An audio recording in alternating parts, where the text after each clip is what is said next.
नमस्कार, मैं doctor Pallavi Agarwal, IVF expert and laparoscopic surgeon Bhopal से। आज मैं बात करने वाली हूँ एंडोमेट्रियल थिकनेस इन आईवीएफ।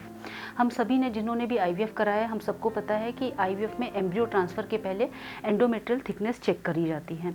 इस एंडोमेट्रियम की मोटाई एज ए आईवीएफ एक्सपर्ट हमें चाहिए होती है 8 से 12 मिलीमीटर के ऊपर, जिसको कि हम सोनोग्राफी के माध्यम से नापते हैं। इस थिकनेस के अलावा हम एंडोमेट्रियम में देखते हैं कि एंडोमेट्रियम का ब्लड फ्लो कैसा है। ब्लड फ्लो जो है वो अंदर एंडोमेट्रियम तक आ रहा है कि नहीं आ रहा, जिसको हम बोलते हैं जोन 4 ब्लड फ्लो। और एंडोमेट्रियम ट्रिपल लाइन है कि नहीं, कि मतलब सोनोग्राफी में 3 लाइनिंग दिखाई दे रही हैं। हर किसी का बेस लाइन एंडोमेट्रियल थिकनेस होती है, किसी की 8 मिलीमीटर होती है, किसी की 9-10 मिलीमीटर के आसपास होती है, जो कि हमें पता होती है प्रीवियस सोनोग्राफी के माध्यम से। एंडोमेट्रियल थिकनेस ईस्ट्रोजन एक्सपोजर पे भी डिपेंड करती है। अगर 10 दिन तक ईस्ट्रोजन दिया है तो हो सकता है एंडोमेट्रियल थिकनेस 7-8 मिलीमीटर के आसपास हो।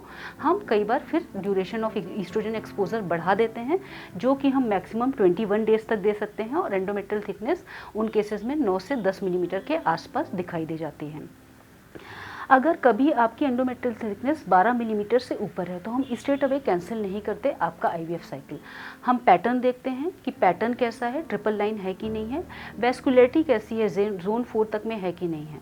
अगर ये दोनों चीज़ें ठीक हैं तो 14 मिलीमीटर तक की एंडोमेट्रियम में हम एम्ब्रियो ट्रांसफ़र कर देते हैं।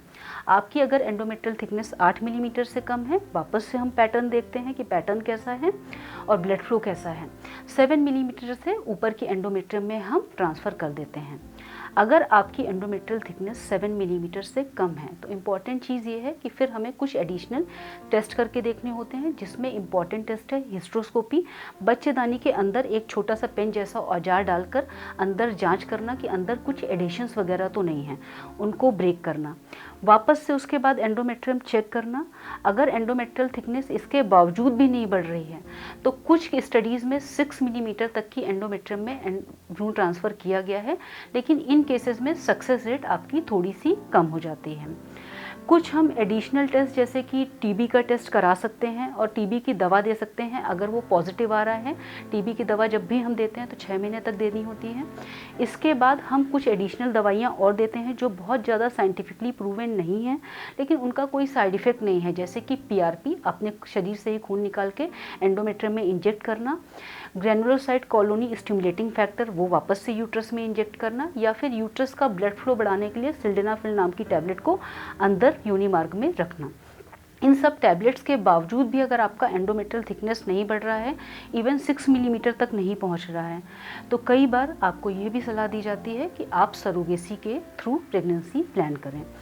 इसलिए ये बहुत ज़्यादा ज़रूरी है कि जब भी आप आईवीएफ साइकिल के लिए प्रोसीड कर रहे हैं तो एक बार पहले एंडोमेट्रियल थिकनेस की जांच होना बहुत ज़रूरी है, क्योंकि ऐसा ना हो कि हम आईवीएफ पूरा कर लें, भ्रूण बना लें और उसके बाद भ्रूण ट्रांसफ़र ना कर पाएँ, या फिर भ्रूण ट्रांसफ़र करें वो निगेटिव हो जाए। क्यों?